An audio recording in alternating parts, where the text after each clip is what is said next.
هموم الكون ما قدرت تلاوينا. فخرنا صدرنا الهيبة الماكو مثلك دوم بيهم. يا شيبة يا هيبة ولامك وحدك مخلوق ليهم. انا حزامي بس زلامي جنهم رمح وبقاع، وانا ادريها لو هدبيها تاخذ الدنيا بساع. اليوم نجلس في مضيفنا، مضيف أهلنا، مضيف قبائلنا الأصيلة، مضيف قبائلنا المعروفة بكرمها وشجاعتها، مضيف الشيخ محسن الجشعمي. هذا اللي يقع في محافظة كربلاء طويريج. طبعا عندنا مقولة نقولها قام شيابنا واحنا نقول للأسود تسكن البراري. راح نجري وياه لقاء حول هذا البرنامج الرائع، البرنامج التلفزيوني اللي حصل على تكريم الدولة والمسؤولين. راح نرحب باسمكم، باسمي شخصيا صاحبه الإعلامي مجيد الموسوي، والمصور التلفزيوني فرح الغساني، صور الفوتو أمين التميمي، والمحررة بيداء الشمري، بالشيخ محسن الجشعمي. مرحبا شيخ. أهلا وسهلا ومرحبا. بسم الله الرحمن الرحيم. واعتصموا بحبل الله جميعا ولا تفرقوا، صدق الله العلي العظيم.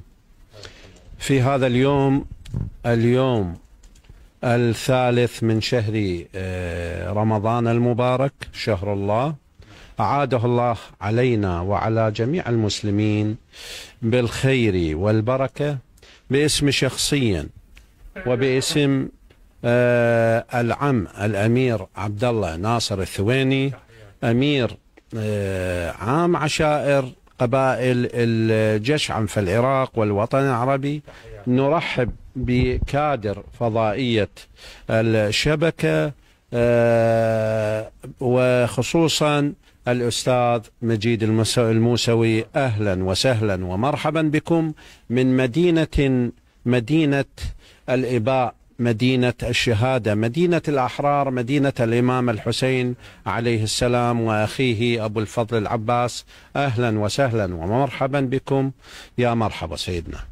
عاشت ايدك. طعمت الموضوع بكلمة الله أكبر والزكاة والكلمات المطهرة. نريد من هو الشيخ محسن؟ الشيخ محسن الجشعمي باحث ومحقق في علم الأنساب، مجاهد في الحشد الشعبي، خبير قضائي في شؤون الأحوال المدنية. بارك الله بك.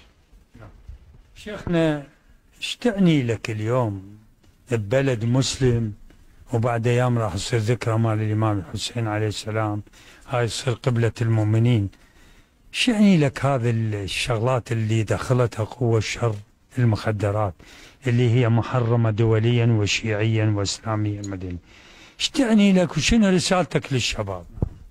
من خلال حضورنا وعقدنا للجلسات والأمسيات العشائرية والثقافية في هذا الديوان وفي ملتقانا ملتقى الجشعمي للثقافة والأدب، بتوجيه أبنائنا صغارا وكبارا، وتحريم هذه الآفة هي اللي آفة المخدرات التي كانت بعيدة عن بلدنا البلد الإسلامي حقيقة.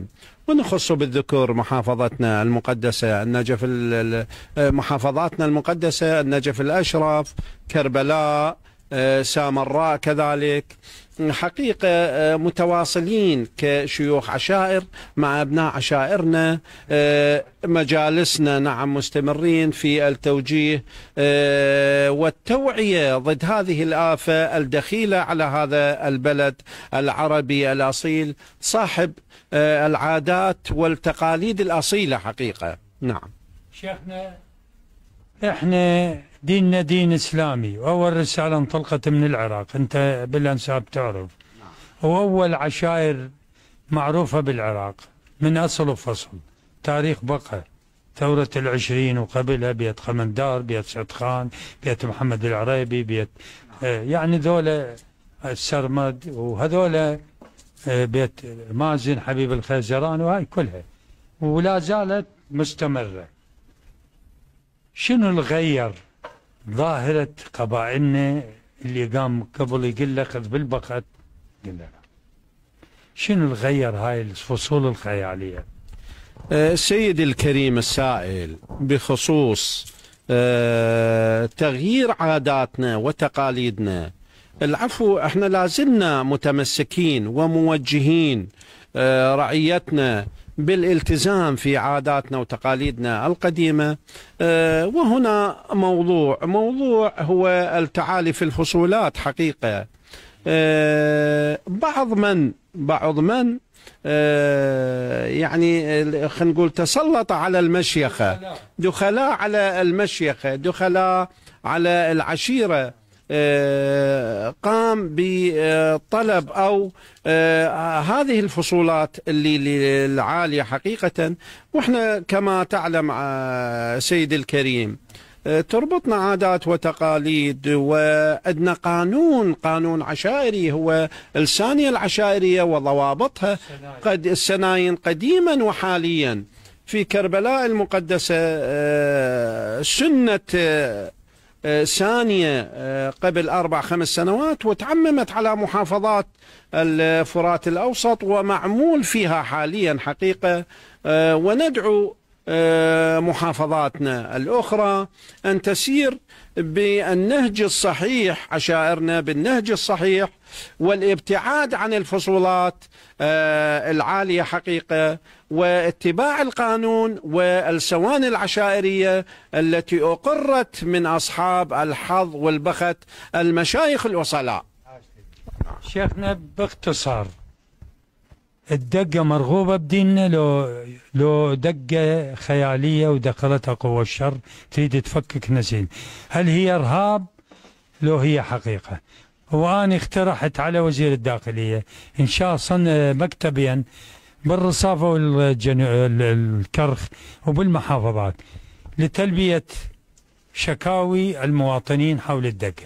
مرات يستخدم الذكاء المطلوب، يدير ظهره إلك حتى تمل الدقة، تصير المادة عليك. باركوها بالوزارة وإن شاء الله عن قريب يصدر بها تعليمات. هذه الدقة عوائل نايمة، مرة أرملة، شايب مريض، مرة حامل، طفل، هي تليق بديننا؟ سيدي الكريم، بخصوص الدقة العشائرية، من معناها هي إرهاب، والإرهاب واضح حقيقة، رفضناها سابقا، ولدينا مواثيق كشيوخ عشائر بهذا الخصوص، ومتعاونين مع مديرية شؤون العشائر في وزارة الداخلية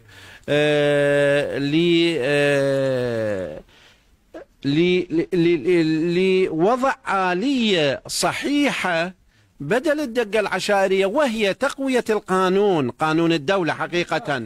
نعم، وصدر قبل فترة اللي أتذكرها وصار بها توجيه، تعامل الدقة العشائرية بالإرهاب، بالمادة 4 إرهاب، وصارت عدة توجيهات بهذا وعقد مؤتمرات في المحافظات بهذا الخصوص. الدقة العشائرية هي حقيقة دخيلة على البلد، دخيلة على عشائرنا الأصيلة، رافضيها رفضا قاطعا جملة وتفصيلا. نعم. رسالتك للشعب العراقي. رسالتي كفرد من هذا الشعب الأصيل المسلم حقيقة بكل أطيافه، أولا لنبذ التفرقة، الشعب هو واحد من شماله إلى جنوبه، دين واحد. طلبنا من رعايانا في المجتمع وأخواننا أن نسير على عاداتنا وتقاليدنا الصحيحة، دعما لفرض القانون حقيقة اللي هو يحمي الكل، ونحن تحت خيمة واحدة هي خيمة العراق الواحد. بارك الله. شكرا لهالوجه الطيب. الله يعزك سيدنا، وشرفتوا، وأهلا وسهلا ومرحبا بكم. عزيزي المشاهد، إلى هنا ننهي هذه الجلسة السومرية، الجلسة الطيبة المعطرة بنكهة عشائرنا مع الشيخ محسن الجشعمي. بعد قليل سنقوم بتكريمه، ولنا رسالة من محافظة كربلاء إلى الشارع العراقي عن هذه الزيارة واستثمارها مع هالوجوه الطيبة. تحياتنا لكم.